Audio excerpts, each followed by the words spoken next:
Olá pessoal, tudo jóia?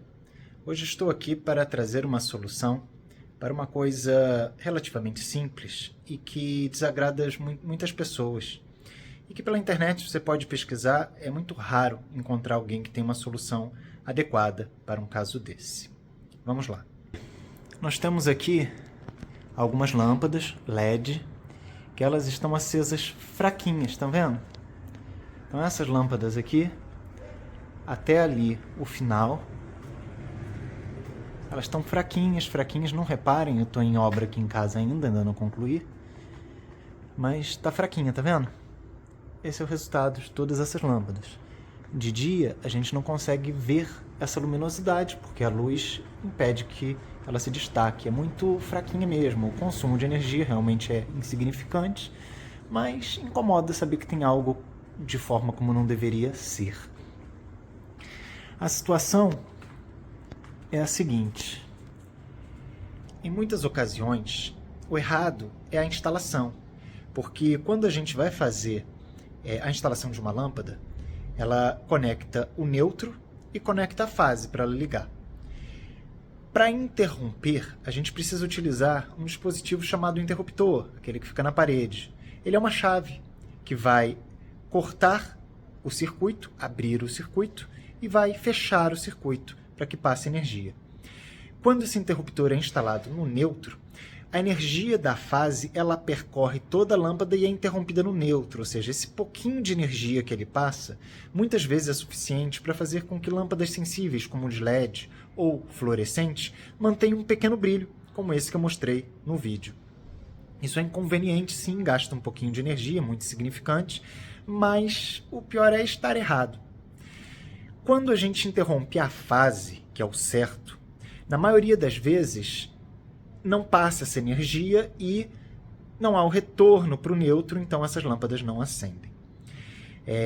Esse é o caso mais correto. Então o correto é você sempre interromper a fase, nunca o neutro, porque a lâmpada ela precisa estar desenergizada, os bocais precisam estar desenergizados, e com isso a maioria dos casos se resolve.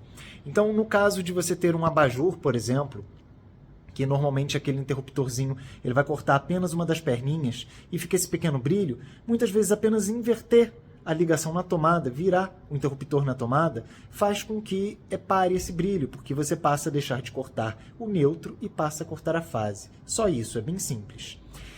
Outro caso é quando o neutro não está corretamente aterrado, ele não está aplicando 0 volt. Então mesmo você interrompendo a fase, aquela baixa tensão que passa ali pelo neutro, ela é capaz de gerar um pequeno brilho na lâmpada. Então, o correto é reverificar a instalação elétrica e realizar o adequado aterramento do neutro.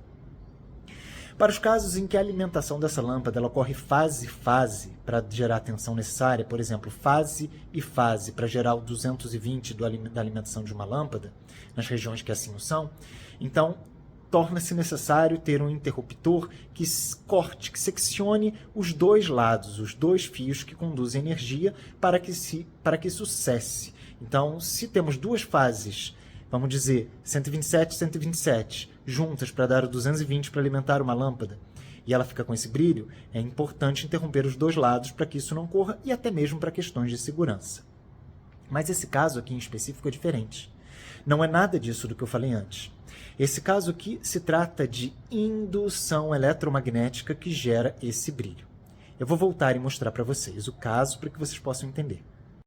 Observamos aqui o seguinte: essas lâmpadas aqui, elas são ligadas aqui por esse interruptor de baixo.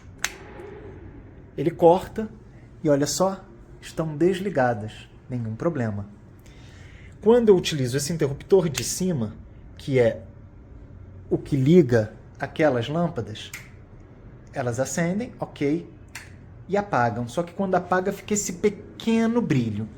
Só que essa conexão ela é em three-way, ou seja, são dois interruptores com 3 polos, um polo do meio mais 2 polos das pontas, como esse daqui que a gente vê, em que essas duas pontas são conectadas entre os dois conectores, entre o conector que está aqui e o que está lá embaixo. aqui nós temos a conexão que vai para a lâmpada e lá nós temos a conexão que vai para a fase. Quando a gente liga aqui, ele também acende e apaga. Qual é o problema nessa instalação? O problema é o seguinte: nós temos aqui, como vocês podem ver, um fio paralelo. Então, esse fio paralelo ele vai estar energizado sempre um dos lados, quando está conectado. Então, nesse momento aqui, em que o polo está apertado para cá, esse lado do fio está conectado. E lá, aqui, nós temos que ele está apertado para cá, esse lado da direita aqui do fio, esse lado de cá, está conectado à fase. Então isso faz com que essa fase vai percorrer daqui até a outra ponta, e esse espaço ele é de mais ou menos 30 metros. Como vai haver a fase passando em uma fase, em um lado do fio, mesmo não tendo uma conexão do outro lado, ocorre um processo chamado indução, que é semelhante ao que ocorre nos transformadores de tensão. Desse modo, nós temos então como se a energia estivesse pulando de um fio para o outro, de um lado do fio para o outro. Então, aquele lado que está com a fase, a energia ela salta, ela pula para o outro lado que está desligado, simplesmente porque a extensão é muito comprida, cerca de 30 metros. Desse modo, então, não há um erro na instalação elétrica. A conexão está correta porque ele secciona a fase e não o neutro. O neutro está conectado direto em todas as lâmpadas. O neutro faz, vamos dizer, esse aterramento, mas a fase está interrompida, mas ela passa num dos elementos. E passando numa das perninhas desse fio paralelo, o que vai acontecer? Ela vai gerar uma indução do outro lado. Qual é a solução para isso? A solução para isso não é bicho de 7 cabeças, e a gente vai resolver agora e eu vou mostrar para vocês. Existe um componente eletrônico que se chama capacitor de poliéster. Esse capacitor aqui, ele é um capacitor de 0,15 K por 250 volts. Capacitor 0,15 K de 250 volts. Já fiz alguns testes com maiores, com menores, isso vai depender de cada realidade. Você pode fazer alguns testes e verificar o mais adequado. O importante é que a tensão seja de 250 volts para cima, não pode ser menor do que isso, porque é a tensão que suporta o dielétrico dele. Então, nesse caso aqui, o que eu vou fazer? Eu vou pegar e vou soldar um fio nesses dois terminais e vou ligar essa ponta do fio onde? Eu vou ligar num dos fios desse cabo paralelo e no neutro, e outro num fio do cabo paralelo e no neutro. O neutro é aquele fio azul ali, seguindo o padrão da norma NBR, que nós temos que definir a cor dos fios. Então, o preto é fase, o vermelho é fase, mas o azul é sempre neutro. Então, o que eu vou fazer? Eu vou ligar um capacitor entre um desses fios, dos terminais desse fio, e o neutro, e o outro no outro lado desse fio paralelo e no neutro, e teremos a solução. Vamos ver? Vejam aqui como é que ficou. Eu liguei, já isolei ele, já soldei o fio e já isolei, e liguei um terminal dele num dos lados desse fio paralelo. E o outro eu vou conectar aqui onde está o fio azul, que é o neutro. Antes disso, eu só vou ligar, encostar e desencostar, para que vocês possam ver o efeito lá na lâmpada. Vejam o efeito, ele está desencostado, como vocês viram no vídeo. Agora eu vou encostar. Olha só o que aconteceu. Apagou. Já é o capacitor trabalhando. Soltei, acendeu. Encostei, apagou.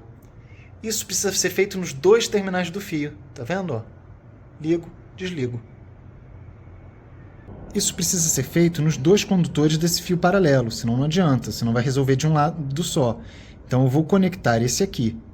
Então sempre que o interruptor estiver nessa posição, ele vai surtir o efeito, mas se eu inverter ligando lá na frente, ele vai continuar com a falha para o outro lado, né, com essa aparente falha, por causa da indução. O que esse capacitor ele faz então? Esse capacitor conectado numa das perninhas do fio e no neutro, ele faz com que essa tensão que seja induzida para o outro fio, ao invés de se somar e fazer com que a lâmpada acenda, ela seja pelo capacitor descarregada no neutro. Faz com que haja essa descarga, e havendo essa descarga, ela é neutralizada. Então não tem essa energia para acender essas lâmpadas, o que resolve a solução. Eu vou agora instalar os dois, deixar já pronto, parafusado, isolado, tudo certinho, e vou mostrar o resultado final. Então agora nós vemos aqui esse é o resultado. Uma das perninhas do fio paralelo está ligado no capacitor e o capacitor é ligado no neutro. A outra perninha do fio paralelo também é ligado em um capacitor, mas em outro capacitor, e ligado no neutro. Esses capacitores aqui são de 150 nanofarads por 250 volts. E o resultado é esse aqui. Não está mais brilhando. Acendo, normal, apago e não há mais o brilho. E por que era necessário dois? Porque se eu for lá no outro lado e apagar, quando eu apagasse lá, ele ia continuar o brilho se eu deixasse um só. Eu fiz o teste para saber disso. Claro que a gente fez esse procedimento num circuito antes, num diagramazinho, para poder entender como que é o funcionamento, mas fiz o teste na prática para visualizar também. Então olha aqui, ó. Ele também apaga aqui. Se eu tivesse posto apenas um, quando eu desligasse aqui, ele ia ficar com o brilho. Dessa forma, temos então que para solucionar esse problema da lâmpada de LED continuar com um pequeno brilho, acesa, quando o problema é a questão da indução entre os fios que passam dentro do eletroduto, dentro do conduíte, por um eletroduto estar cheio, ou for uma longa extensão que gere essa questão da indução, a solução é simples. Basta pegar cada uma das pontas desses fios que fazem ligação entre os interruptores para fazer o sistema do three-way e aterrá-los ao neutro via capacitor. Se você ligar diretamente no neutro, no momento que ligar uma das lâmpadas ali, quando for ligar por um dos lados, vai dar um curto. Então você vai ter um problema. Não pode fazer isso. Tem que sempre ter um capacitor. Não pode substituir por resistor, por nada disso. A questão é o capacitor. Tá joia? Capacitor de 150 nanofarads por 250 volts. Você pode testar outros valores, os valores que você tiver no seu estoquezinho. No meu caso, eu tenho alguns componentezinhos eletrônicos, então aqui escolhi aqui dois que fossem iguais dentro dos meus selecionados. Esses aqui são os capacitores de poliéster, esses aqui são os capacitores discocerâmicos, ok? Tem que ser os de poliéster. Os eletrolíticos, que são esses aqui de baixo, são capacitores polarizados. Eles possuem um lado em que é negativo e o outro que é positivo. Eles só podem ser ligados em circuitos de tensão contínua. Se ligar em circuitos de tensão alternada, ele vai estourar e vai dar problema. Não pode, não funciona. Tem que ser obrigatoriamente um capacitor de poliéster, tá joia? Então espero que isso daí ajuda a solucionar o problema que muita gente tem com relação a essas questões, mas não esqueçam, nem sempre é isso. Primeiro é verificar se o interruptor está cortando a fase, ele tem que cortar a fase, não o neutro. Boa parte dos problemas serão solucionados invertendo essa questão, deixando o interruptor para cortar a fase e não o neutro. A parcela que não for solucionada, nesse caso, tem que se verificar se por acaso não está tendo uma fuga no neutro, ou seja, se esse neutro ele está tendo uma tensãozinha nele, que seja 2 volts, 3 volts, o que for. Isso às vezes é o suficiente para ativar essas lâmpadas. Então isso tem que ser corrigido. Não se pode tapar o sol com a peneira. Esse caso dos capacitores é exclusivamente para os casos em que o problema é de indução eletromagnética, como que ocorre com esses fios paralelos, em que há uma longa distância, que é cerca de 30 metros de percurso que ele faz. Então, naturalmente, há uma indução de um para o outro. E com essa indução, gera essa tensão no outro polo que faz a energização da lâmpada. E o que eu estou fazendo com esses capacitores? Apenas descarregando essa energia que é induzida para o neutro. Tá ok? Então, a solução foi feita, está resolvido. Um forte abraço. Se você gostou, não se esqueça de se inscrever no nosso canal, de dar o joinha e de ativar o sininho para ver as nossas novidades. Até mais!